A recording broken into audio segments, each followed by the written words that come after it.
welcome back to the 2019 MCSA Masters Championship here at Gull Lake in Gull, New York. We just finished race 3, where we went out there a little bit late. And the wind was building from the east. That actually ended up not panning out. So then wind came down from the north and built throughout this race. And we have the race winner with us, Vince Driessen from Gull Lake in Minnesota. Vince, thank you very much for joining us. Congratulations on the race 3 win. Thanks a lot for all you do for MS. Oh my God. For MCSA. No, I love it. Anyways, so I'd like to talk first about the start. How did you start? Who were you grouped with, and how were you shot out like that? So we were right of center, maybe the first right third of the starting line, and we were general recall. Right. And so with the general recall, they went to this uniform black flag thing. Not quite the black flag that doesn't have a memory, I guess is what Chip calls it. And so whenever you have that, there's always a little bit more sag to the line. And I was right next to Eric Hood and the teacher, Ted Keller, TK Racing. And I felt like we were at least a boat forward of most of the line, and I know that we had a lot of room to get to the line. Right. Everybody was really slow to pull the lines or the main sheets in and we definitely didn't have full speed at 0 time for the start. But there was a significant, sag in the line, and we were a boat and a half or 2 in front. As soon as we got going, we were already 3 boats out. Right. And so Eric ended up tacking, going right. TK sawed me right off, and I became his leeward. I started at his windward, and before you know it, I was footing quite a bit more than him. We tacked 2 or 3 times, and I had him, but Eric had a fabulous first leg coming up from the right. So It was really the start that really got all 3 of us launched. That was on the east side of the course. He saw a lot of people actually go to the west side of the course, but there was a group that went over the east side of the course, and we're very rewarded for that. Then the first upwind mark, you actually went around in second place, right behind E. Hood. Correct. And then the wind was building at that time. Correct. What was going through your mind there? So just wanted to get around conservatively, and usually at that position you're able to extend a little bit.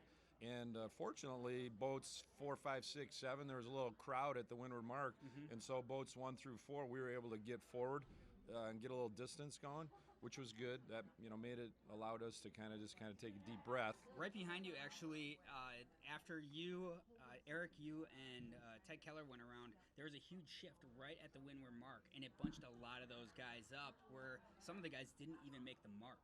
I knew that something was going on. I turned around and I saw a big cobweb at the windward mark. I wasn't sure what it was, right? But that benefited us, and so then that second the first downwind was really chaotic. Right behind us, boat 3 had lost his mast, right? And I actually nose plowed and thought I was going to death roll, and the water was past the mast, and it was pretty hairy, and I couldn't make the leeward pin. I was sailing to the lee as much as I could, and it was at the highest point of velocity. Right. And I just said, "Screw it! I am not gonna." You bailed out of that, went off to the right, and actually did a big jibe and come about. I did, and that was just a conservative move. I almost tipped because of the almost death roll. Right behind me, the mast snaps.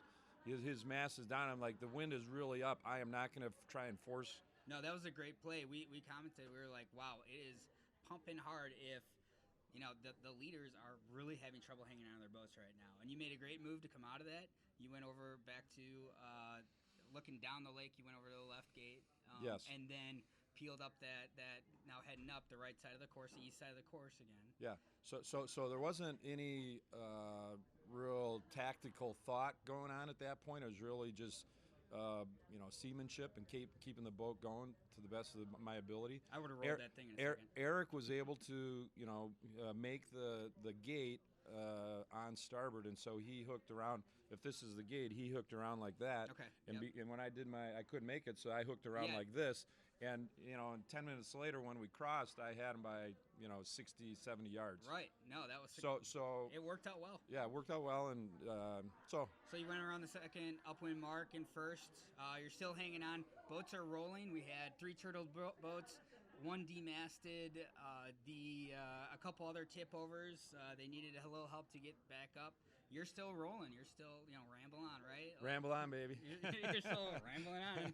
And we are, you come around the bottom gate again, and you're heading up for the win. What's going through your mind right there? So at that point, I am thinking stay calm, no tipping, just keep the boat on its line. I got the Cunningham and the outhaul in as tight as I physically can pull them. Mm-hmm. Traveler's out about 8 inches from center, and the vang is snug to real tight, depending upon the velocity. Right. If the puff was really big.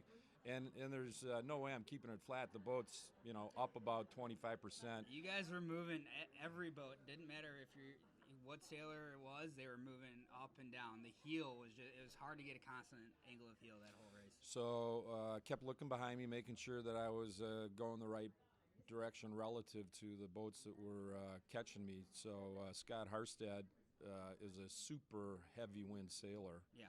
And he was making so making distance, man. He was making distance. At the end, it almost looked like Scott had you, but you got just a little bit of a tilt on that course, and were able to come right up there and keep your lead for the win. So yeah, well, thank you. That was neat. Congratulations very much. Thanks. Any regatta that you would like to plug, sir?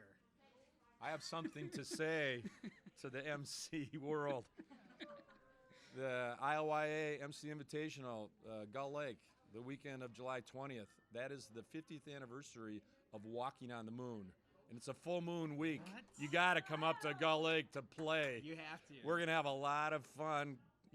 Our goal is to have about 50 boats. We got the national champion. Bill Draheim's making his way up. Up from Dallas. So we're really excited. We're going to have a wonderful time. Gull Lake always throws the red carpet out for hosting.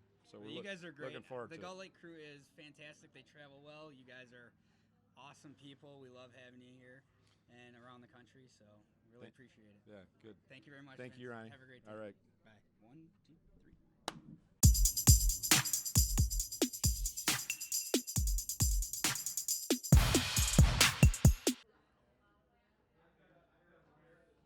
Okay. So I'm gonna go 1, 2, 3. I'm gonna do the clap, and then we're gonna talk. Okay. You ready? We're gonna say a dirty joke. You got a dirty joke? Just kidding. All right, 1, 2, 3. Hello, everyone. Welcome back to